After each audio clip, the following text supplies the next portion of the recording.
We're with Wheaton head men's basketball coach Mike Schauer following his team's 73-55 victory against the University of Chicago on Saturday night. Coach, what were your takeaways from the win? Yeah, it's hard to know exactly how I feel about it. Obviously, pleased to get a victory. I have a great respect for University of Chicago. Obviously, Mike's a very good friend of mine, and so anytime you beat them, it's a positive. But obviously, as I said in the post-game interview, they were missing probably their two best players, one of whom is coming off an injury, and then unfortunately a young man that woke up sick this morning. So it's hard to quantify it because they were playing really not close to their full strength. And so in one sense we won, but it felt like we probably should in that type of situation. So I will say this: we're starting to become a very difficult team to score on. I think we're trending towards becoming a really good defensive team. So I'm really pleased with that. And then we're starting to learn to share the ball, to shoot open shots that are created off the penetration of teammates as opposed to penetrating simply to score, trying to penetrate to create offense for other people. And if we'll do that, we're actually a pretty good shooting team when our feet are set, stationary, and open looks. And I thought we sort of reinforced that tonight, similar to what we did against Lake Forest a few days ago.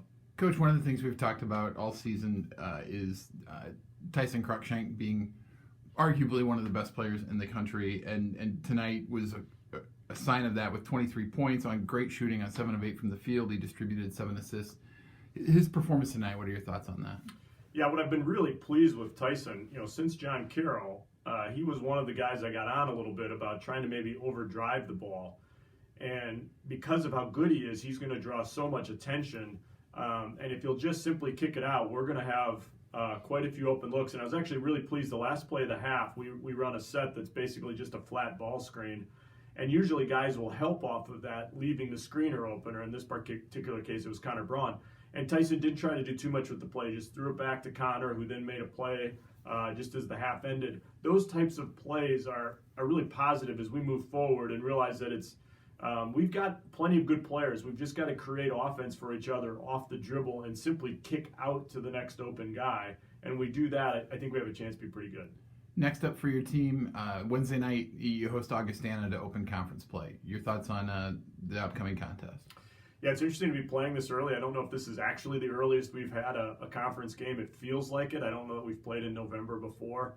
And the 7th game of the season, and this has obviously changed with sort of the way the schedule has been structured. And we all have to do it, so it's not necessarily a disadvantage, but it feels very early to be playing a conference game. And they pose a unique challenge. Obviously, Daniel Carr is among the best 10 or 15 players in the country, just a really special talent at that size. And Augie's been good for a long time, so it's a step up in terms of physicality from what we've played.